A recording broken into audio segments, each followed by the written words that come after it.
기차. 레이먼드 카브. 그 여인의 이름은 미스 덴트. 그날 초저녁 그녀는 한 남자에게 총을 겨누었다. 그녀의 위협에 그 남자는 더러운 땅바닥에 엎드려 살려달라고 애원했다. 남자의 두 눈에 눈물이 차오르고 손가락에 낙엽이 잡히는 동안 그녀는 리볼버를 겨눈 채 그가 어떤 사람인지 얘기했다. 그녀는 그가 앞으로도 계속 다른 사람들의 감정을 짓밟을 수는 없다는 사실을 이해시키려고 했다. 가만히 있어 하고 그녀는 말했지만 그 남자가 한 일이라고는 두려움 때문에 손가락을 땅바닥에 쑤셔 넣고 다리를 조금 움직인 것뿐이었다. 말을 모두 마쳤을 때, 그러니까 생각할 수 있는 모든 것들을 그에게 말하고 난 뒤 그녀는 그의 뒤통수에 발을 올리고 그의 얼굴을 땅바닥에 쳐박았다. 그리고는 리볼버를 핸드백에 넣고 기차역까지 걸어서 돌아갔다. 그녀는 사람 없는 대합실 벤치에 앉아 무릎에 핸드백을 올려놓았다. 매표소는 문을 닫았다. 주변에는 아무도 없었다. 역사 바깥의 주차장도 텅 비어 있었다. 그녀는 벽에 걸린 대형 시계에 시선을 두었다. 그녀는 남자에 대해, 그리고 남자가 원하는 것을 손에 넣은 뒤 자신에게 어떻게 행동했는지에 대해 더 이상 생각하지 않으려고 했다. 하지만 그녀는 그가 무릎을 꿇고 앉았을 때 코로 낸 소리를 아주 오랫동안 기억하리라는 사실을 알았다. 그녀는 숨을 들이켜고 눈을 감은 뒤 기차가 오는지 귀를 기울였다. 대합실 문이 열렸다. 미스 덴트는 두 사람이 들어오는 동안 그쪽을 힐끔 쳐다봤다. 한 사람은 하얀 실크 크라바트를 목에 두른 백발 노인이었고, 또 한 사람은 장밋빛 니트 드레스에 아이섀도우와 립스틱으로 화장을 한 중년 여인이었다. 저녁이 되면서 날씨가 쌀쌀해졌지만 두 사람은 외투를 걸치지 않은 데다 노인은 신발도 신지 않았다. 그들은 대합실에 누군가 있다는 사실을 발견하고 놀랐다는 듯이 문간에 멈춰섰다. 아닌 척 행동하려고 해도 그녀가 거기 있는 게 그들에게는 실망스러운 일이 모양이었다. 여인이 노인에게 뭐라고 얘기했지만 미스 덴트는 그녀가 말한 게 뭔지 알아차릴 수 없었다. 두 사람은 대합실 안으로 들어왔다. 미스 덴트가 보기에 그들은 동료의 분위기를, 그 일에 대해서 말할 방법을 찾지 못한 채 엄청나게 서둘러서 어떤 곳을 막 떠나온 듯한 분위기를 풍겼다. 게다가 이 사람들은 술을 너무 많이 마신 것 같아 라고 미스 덴트는 생각했다. 여인과 백발 노인은 시계가 그들이 처한 상황과 이제 뭘 해야 할지 설명해 주기라도 한다는 듯 시계를 쳐다보았다. 미스 덴트 역시 시선을 시계로 돌렸다. 대합실에는 언제 기차가 도착하고 출발하는지 알려주는 것은 하나도 없었다. 하지만 그녀는 아무리 긴 시간이라도 기다릴 준비가 되어 있었다. 충분히 기다리면 기차가 오긴 올 것이고, 그리하여 그 기차에 올라타기만 하면 이곳에서 벗어날 수 있으리라는 것을 그녀는 알고 있었다. 좋은 저녁이요, 노인이 미스 덴트에게 말했다. 꼭 평범한 여름밤이라도 되는 양, 그리고 신발도 신고 이브닝 재킷도 갖춰 입은 저명한 노인이라도 되는 양, 저녁 인사를 건네네 라고 그녀는 생각했다. 그러네요, 미스 덴트가 말했다. 니트 드레스를 입은 여인은 대합실에서 그녀를 발견하게 된 일이 못마땅하다는 사실을 미스 덴트에게 알려주어야겠다는 듯 그녀를 쳐다봤다. 노인과 여인은 미스 덴트의 바로 맞은편, 로비 건너편 벤치에 앉았다. 노인이 바지 무릎 부분을 조금 잡아당긴 뒤 다리를 꼬고는 양말 신은 발을 흔들기 시작하는 모습을 그녀는 지켜보았다. 그는 셔츠 주머니에서 담배갑과 담뱃대를 꺼냈다. 그는 담뱃대에 담배를 끼우고 손을 다시 셔츠 주머니에 넣었다. 그 다음에 그는 바지 주머니를 뒤졌다. 불이 없어, 그는 여인에게 말했다. 난 담배를 안 피워, 여인이 말했다. 나에 대해서 조금이라도 아는 게 있다면 그 정도는 알고 있어야 한다고 나는 생각해. 그렇게 담배가 피우고 싶다면 저 여자한테 성량이 있을지도 모르잖아. 여인은 턱을 치켜들고 미스 덴트를 째려보았다. 하지만 미스 덴트는 고개를 저었다. 그녀는 핸드백을 좀 더 가까이 잡아당겼다. 그녀는 무릎을 모으고 손으로 핸드백을 꽉 잡았다. 가장 중요한 게 성량인데 그게 없네? 백발 노인이 말했다. 그는 다시 주머니를 뒤졌다. 그러더니 한숨을 내쉬고 담뱃대에서 담배를 빼냈다. 그는 담배를 다시 담배갑에 밀어넣었다. 그는 담배갑과 담뱃대를 다시 셔츠 주머니에 넣었다. 여인은 미스 덴트가 알아들을 수 없는 언어로 말하기 시작했다. 쏜살같이 퍼붓는 그 말투가 꼭 소피아 로렌이 영화에서 하던 말투와 비슷해 아마도 이탈리아어가 아닐까 하고 생각했다. 노인은 머리를 흔들었다. 따라잡을 수가 없다고, 나한테는 너무 빨라, 천천히 해야만 한다고, 영어로 말해야만 한다고, 따라잡을 수가 없어, 그가 말했다. 미스 덴트는 꽉 잡고 있던 손을 풀고 핸드백을 무릎에서 벤치 위 옆자리로 옮겨 놓았다. 그녀는 핸드백의 잠금쇠를 쳐다보았다. 그녀는 어떻게 해야 할지 알 수 없었다. 대합실은 작았고 갑자기 일어나 다른 곳을 찾아 앉기는 싫었다. 그녀의 시선은 결국 시계로 옮겨갔다. 거기 꼴통 같은 것들이 한 다발이나 있던 걸 내가 어떻게 잊겠어? 여인이 말했다. 엄청나더군. 진짜 얼마나 많은지 아무리 말해도 부족할 거야, 세상에. 여인은 그렇게 말하고 고개를 흔들었다. 그녀는 피곤하다는 듯이 벤치에 쭉 늘어졌다. 그녀는 눈을 치켜뜨고 천장을 바라보았다. 노인은 손가락으로 실크 크라바트를 짚고는 쓸데없이 문지르기 시작했다. 그는 셔츠 단추를 하나 풀고 크라바트를 안으로 밀어넣었다. 여인이 말하는 동안 그는 무언가 다른 것을 생각하고 있는 눈치였다. 내가 측은하게 생각하는 건 그 여자의 뿐이야, 여인이 말했다. 얼떡이들과 독충들로 가득한 집구석에 혼자 남았으니 불쌍하기도 하지. 내가 측은하게 생각하는 건 그 애뿐이야. 그 애는 꼭 잘 돼야만 해. 다른 놈들은 아니야. 다들 캡틴 니익이라든 그 머저리 천치 녀석은 절대로 아니라고. 그 놈은 아무런 책임도 지지 않으려고 해. 그 놈은 절대로 안 돼. 여인은 말했다. 노인은 눈을 치켜뜨고 대합실을 둘러봤다. 그는 미스 덴트를 잠시 바라보았다. 미스 덴트는 그의 어깨 뒤에 있는 창밖을 쳐다봤다. 텅 빈 주차장에 불빛을 들이우는 키 높은 가로수 기둥이 보였다. 그녀는 무릎 위에 두 손을 모으고 자신의 문제에만 집중하려고 애썼다. 하지만 그 사람들이 말하는 소리를 듣지 않을 수 없었다. 얼마든지 얘기해 줄 수 있어, 여인은 말했다. 그 여자애까지만 내 관심 사항이야. 걔 말고 그 다른 족속들에 대해서는 알 게 뭐야. 그 작자들의 삶은 카페오레고 담배하고 그 잘난 스위스 초콜릿하고 빌어먹을 놈의 마코 앵무새 뿐이잖아. 그놈들한테 다른 게 뭐가 중요하겠어? 여인은 말했다. 그것들이 뭘 신경 쓰겠어? 하루라도 빨리 그 놈팽이들을 다시는 보지 않게 되기만 바랄 뿐이야. 무슨 소린지 알아? 알고 말고, 노인이 말했다. 물론이야. 그는 두 발을 바닥에 붙였다가 다시 발을 바꿔 다리를 꼬았다. 이제 그만 안달복달해. 그가 말했다. 이 양반이 어딜 그만 안달복달 하라. 거울에 비친 자기 모습이나 한번 들여다보고 말하시지. 여인이 말했다. 내 걱정은 하지 마시게나. 노인이 말했다. 더한 일들도 생겼지만 난 이렇게 잘 살고 있지 않은가? 그는 나지막하게 웃더니 머리를 흔들었다. 내 걱정은 하지 마. 어떻게 걱정을 안 할 수가 있어? 여인은 말했다. 그럼 누가 걱정해 주겠어? 저기 핸드백을 들고 있는 저 여자가 걱정해 주겠어? 라고 말한 뒤 그녀는 미스 덴테를 노려보는 동안은 말을 멈추었다. 진지하게 들어 아미코미오. 아미코미오는 내 친구라는 뜻의 이탈리아어입니다. 진지하게 들어 아미코미오. 자신을 돌아보란 말이야. 세상에 내 머릿속에 생각할 것이 하도 많아서 신경쇠약으로 쓰러질 틈도 주지 않아. 내가 걱정하지 않으면 대신 걱정해 줄 사람이 누구인지 말해봐. 진지하게 묻는 거야. 아는 것도 많잖아? 그녀는 말했다. 그러니까 거기에 대해서 대답해 봐. 백발 노인은 벌떡 일어섰다가 다시 자리에 앉았다. 그냥 내 걱정은 하지 말라고. 그는 말했다. 다른 사람이나 걱정해. 걱정하고 싶으면 그 여자애와 캡틴 닉이나 걱정하라고. 당신이 다른 방에 있을 때 그 사람들이 이렇게 말하더라. 심각하게 말하는 건 아니지만 그 애를 사랑해요. 라고. 한 글자도 틀림없이 꼭 그렇게. 그런 일이 일어날 줄 알았다니까? 여인이 소리쳤다. 그녀는 주먹을 꽉 쥐더니 두 손을 들어 관자놀이에 갖다 댔다.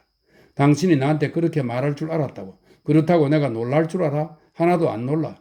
3살 버릇 8까지 간다고 해서 진실된 말은 한 번도 해본 적이 없지. 그렇게 살았으면 뭘 배웠어야지. 이 멍청한 영감아. 당신 언제 정신 차릴 거야? 거기에 대해서 대답해 봐. 그녀가 그에게 말했다. 당신이 판때기로 양미간을 얻어맞아야 정신을 차리는 당나귀야? 오 디오미오. 오 디오미오는 오 하나님이라는 이탈리아어입니다. 오 디오미오. 왜 거울에 비친 자기 모습을 한번 들여다볼 생각을 않는 거야? 여인은 말했다. 거울 앞에 서거든 한번 오랫동안 바라보라고.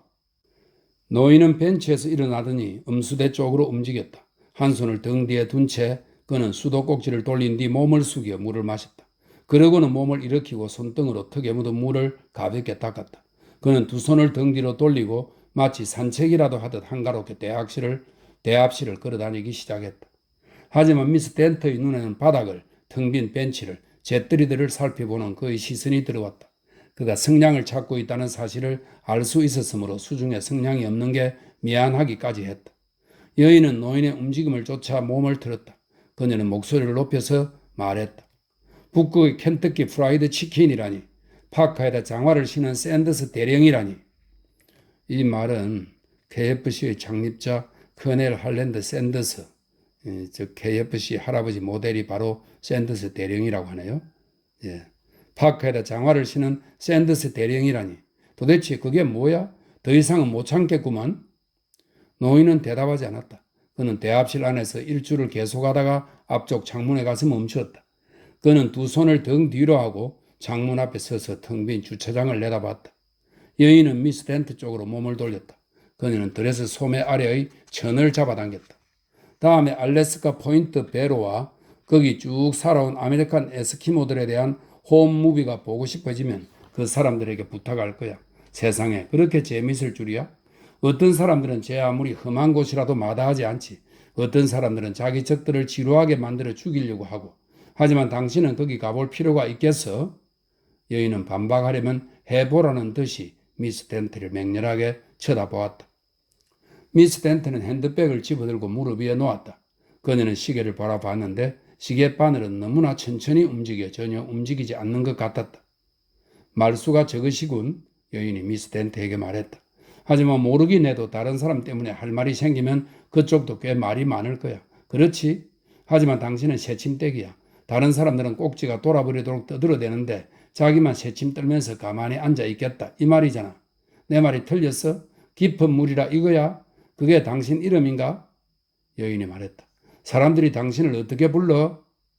미스 덴트예요. 하지만 나는 덱을 몰라요. 미스 덴트가 말했다. 나도 당신을 절대로 모르는 건 마찬가지야. 여인이 말했다. 당신을 모를 뿐더러 모른데도 신경 쓰고 싶지 않아. 거기 가만히 앉아서 당신 마음대로 생각해. 그렇다고 바뀌는 건 하나도 없을 테니까. 하지만 내가 무슨 생각을 하는지는 알아. 구린내가 난다는 거지. 노인은 창가 자리를 떠나 밖으로 나갔다. 잠시 후 다시 돌아왔을 때 그는 담뱃대의 담배에 불을 붙였고 훨씬 기분 좋아 보였다. 그는 어깨를 뒤로 하고 턱을 쭉 뺐다. 그는 여인 옆에 앉았다. 성냥을 찾았지. 그가 말했다. 이거 말이야. 성냥이 보도 연성 옆에 있더라고. 누가 떨어뜨리고 간 거지? 원래 당신은 운이 좋잖아. 여인이 말했다. 그게 당신이 처한 상황에서는 플러스가 되는 거야. 다른 사람은 아무리 몰라도 나만은 당신이 항상 그렇다는 걸 알고 있었지. 운이란 중요해. 여인은 미스 덴트를 힐끔 바라보고는 말했다. 아가씨, 모르긴 해도 살아가면서 이런저런 시행착오를 겪었겠지? 틀림없이 그럴 거야. 얼굴에 다 쓰여 있는 걸. 그렇지만 말하고 싶진 않은 거지. 그럼 그렇게 말하지 마. 말하는 건 우리가 할 테니까. 하지만 아가씨도 나이가 들겠지. 그때가 되면 아가씨도 뭔가 할 말이 생길 거야. 내 나이가 되면 그렇게 될 거야. 저 사람 나이가 되든지. 여인은 이렇게 말한 뒤 엄지손가락으로 노인을 가리켰다. 그럴 리가 없다고? 하지만 그렇게 되고 말지. 이때다 싶을 때가 되면 다 찾아오게 되어 있다고. 지금이야 애써 찾아 나서지 않아도 괜찮아. 싫어도 결국 그런 때가 올 테니까. 미스 덴트는 핸드백을 들고 벤치에서 일어나 음수대로 걸어갔다. 그녀는 음수대에서 물을 마신 뒤에 돌아서서 그들을 바라보았다. 노인은 담배를 다 피웠다. 그는 담뱃대에 남은 꽁초를 바라보다가 벤치 아래로 떨구었다. 그는 손바닥에 대고 담뱃대를 한번 두들긴 뒤 주둥이 부분에 바람을 한번 불고는 담뱃대를 다시 셔츠 주머니에 넣었다. 이제는 그도 미스 덴트에게 주의를 돌렸다. 그는 그녀에게 시선을 고정시키고 여인과 함께 가만히 지켜보았다. 미스 덴트는 정신을 차리고 무슨 말이라도 해보려고 했다. 그녀로서는 어디서부터 시작해야 할지 알 수 없었지만 핸드백에 권총이 있다는 말로 시작할 수도 있겠다고 생각했다. 그녀는 그날 초저녁에 한 남자를 죽일 뻔했다고 말할 수도 있었다. 하지만 바로 그 순간 그들은 기차 소리를 들었다. 처음에 그들은 기적 소리를, 그러고 나서 건널목에 안전대가 내려가는 동안 들컹대는 금속음과 경보음을 들었다. 여인과 백발 노인은 벤치에서 일어나 문 쪽으로 걸어갔다. 노인은 동행을 위해 문을 열었고 미소를 한번 지은 다음 미스 덴트에게도 먼저 나가라고 손가락을 조금 움직였다. 그녀는 블라우스 앞에 핸드백을 붙이고 나이든 여인을 따라 밖으로 나갔다. 기차는 다시 한번 삐익 기적을 울리며 속도를 늦추다가 역 앞에 멈춰 섰다. 기관실 위의 불빛이 철로 앞뒤를 비추었다. 객차가 2개 딸린 작은 기차였는데 객차에는 불이 밝혀져 있었기 때문에 승강장에 선 세 사람은 객차가 거의 비었다는 사실을 쉽게 알 수 있었다. 하지만 그렇다고 그들이 놀라지는 않았다. 그 시간쯤에는 누구라도 있는 게 더 놀라운 일이었다. 객차에 있는 몇 안 되는 승객들은 유리창 너머를 내다보다가 그 밤 시간에 승강장에 사람들이 서 있다가 기차에 올라타려고 하는 것을 보고 이상하게 여겼다. 무슨 일이 있기에 이 시간에 거기 있단 말인가? 웬만한 사람들이라면 잠잘 생각을 할 시간이었다. 역 건물 뒤쪽 언덕의 집들의 부엌은 말끔하게 정리되어 있을 것이었다. 식기 세척기도 오래전에 멈추었을 것이고 모든 게 제자리에 정리됐을 시간이었다. 아이들 방에는 쥐침등이 켜져 있을 것이었다. 몇몇 10대 소녀들만이 손가락으로 머리카락을 비비 꼬며 아직도 소설을 읽고 있을 것이었다. 하지만 TV도 이젠 꺼졌다. 남편들과 아내들은 잠잘 준비를 하고 있었다. 객차 2개에 타고 있던 6명 남짓한 승객들은 차창 너머를 바라보며 승강장에 선 3사람을 궁금해하고 있었다. 그들은 진하게 화장을 한 장미꽃 색깔의 니트 드레스를 입은 중년 여인이 계단을 밟고 기차에 올라타는 것을 보았다. 그녀 뒤로 여름 블라우스와 스커트를 입은 채 핸드백을 움켜쥔 아가씨가 올라왔다. 그 다음에 기차에 오른 사람은 노인으로 아주 천천히 나름대로 위험을 갖춰 움직이고 있었다. 노인은 백발이었고 하얀 실크 그라바트를 메고 있었지만 신발이 없었다. 승객들은 당연히 이 세 사람이 동행이라고 추측했다. 그리고 이 밤에 그들에게 무슨 일이 생겼는지는 모르겠지만 그 일이 행복한 일은 아니었을 거라고 확신했다. 하지만 승객들은 살아오는 동안 그보다 더 희한한 일들을 봐왔다. 그들도 잘 알다시피 세상은 별의별 종류의 일들로 가득하다. 그럼에도 이 일은 예상했던 것만큼 나쁘지 않을 수도 있었다. 그런 까닭으로 이 세 사람이 통로를 걸어 자기 자리를 잡는 동안 설명이 있습니다. 여인과 백발 노인은 서로 나란히 앉았고 핸드백을 든 아가씨는 몇 자리 뒤쪽에 앉았다. 설명했어요. 통로를 걸어 자기 자리를 잡는 동안 그들은 더 이상 다른 생각으로 이어가지 않았다. 대신에 승객들은 역을 바라보며 그 역에 기차가 서기 전에 저마다 빠져들었던 생각, 그러니까 저마다의 문제들로 돌아갔다. 차장은 철로를 살펴봤다. 그리고 그는 기차가 온 방향을 훑어봤다. 그는 팔을 들어 손전등으로 기관사에게 신호를 보냈다. 기관사는 그 신호를 기다리고 있었다. 그는 눈금판을 돌리고 레버를 내렸다. 기차는 앞으로 움직이기 시작했다. 처음에는 천천히 움직였으나 곧 속력을 내기 시작했다. 기차는 환한 객차 불빛을 노반에 흩뿌리며 다시 어두운 시골 동네를 빠르게 통과할 수 있을 때까지 점점 더 빨리 움직이기 시작했다.